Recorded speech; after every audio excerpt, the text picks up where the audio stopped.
Hello birdwatchers, I'm at Victoria Park, the future site of the Brisbane 2032 Olympics. By the time you're watching this park will be officially closed for major construction works. There's going to be a stadium here. So this means that the footage here is likely the last you'll see of the local bird life before this site is completely transformed. On that note, let's go see some birds while they're still around. Let's go. Okay, here we go. Let's begin our bird walk. Victoria Park is home to roughly 50 bird species, which is pretty amazing given we're barely a kilometre from Brisbane CBD. First up, we have a flock of flaming galahs. These birds are regulars here. You'll often see them digging for grass seeds, roots, and anything else they can find. Just a heads up, we have lots of ground to cover today and plenty of birds to see. So I won't be able to go into full details of every species we see today. Also, I'm not here to knock the Olympics.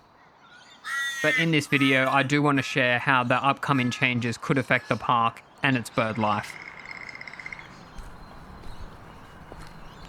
At 64 hectares, this is Brisbane's largest inner city park. It's 3 times bigger than the City Botanic Gardens. We're starting in the southern section. Don't worry, we'll explore the northern section a bit later. The ponds here and the small creek that serve it are part of the original chain of waterholes that once defined this landscape. It remains a vital haven for waterbirds like these. This is the little black cormorant. And yes, their eyes are really that blue. So why build a stadium here? Brisbane won the 2032 bid by promising to use existing venues. The original plan to rebuild the Gabba was scrapped in 2024, following public outcry over costs and the loss of a local school. An independent review then flagged Victoria Park as the only site large enough for the Olympic vision. Despite election promises and strong public pushback, the final green light came in 2025, thereby trading this century-old green space for a multi-billion-dollar stadium. Okay, we're now on Gilchrist Avenue Bikeway, which is an important route for people commuting to the CBD. The latest stadium plans show a huge super bridge will be built over this area. It's designed to carry thousands of fans from Spring Hill, over the inner city bypass, and into the stadium. So will the bikeway stay? At the moment, no one really knows. Well, what's the big deal if we're building a stadium anyway? Surely they're birds and they can just fly away and find another park, right? Well, technically yes. Many of our city birds are adaptable and will relocate without issue. However, as we'll see in the next section, just fly away and move isn't always as simple as it sounds.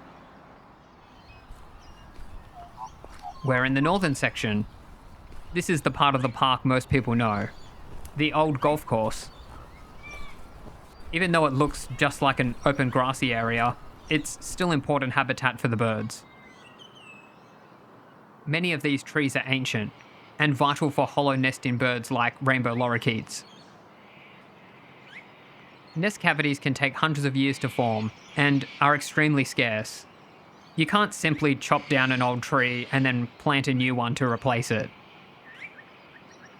Because these hollows have such high demand, it's why most parrots, owls, possums and gliders can't easily move somewhere else. Right now, Victoria Park is full of activity, and not just from the birds. Thousands of people visit every week. Families picnic on the hills, dogs run around the off-leash area, and people have a swing at the driving range, the only part of the golf course that's still open. This place is a real community space. Building the stadium won't just mean losing some grassy hills. There's a cost to the community that's hard to measure.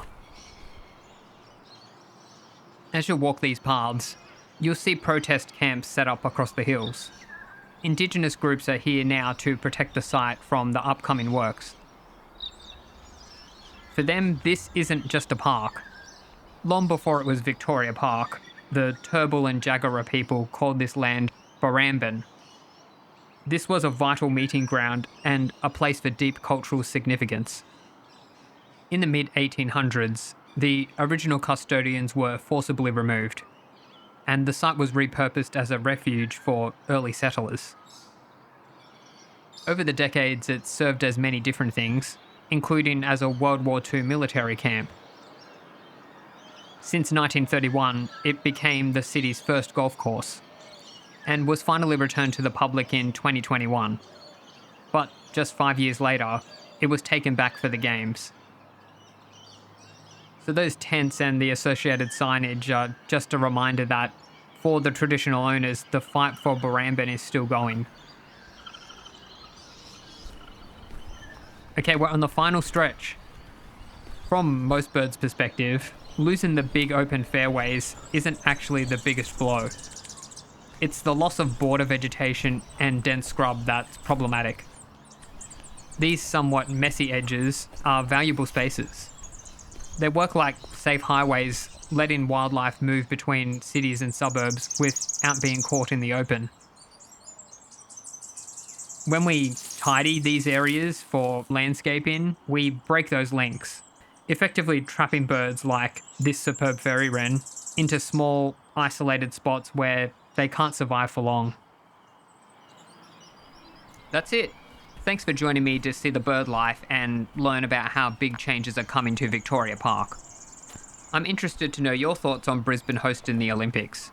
Are you cheering, let the construction begin, save the park, or maybe somewhere in between? If you enjoyed this video, give it a like and subscribe if you'd like to see more adventures. Happy bird watching, and I'll see you next time. Bye.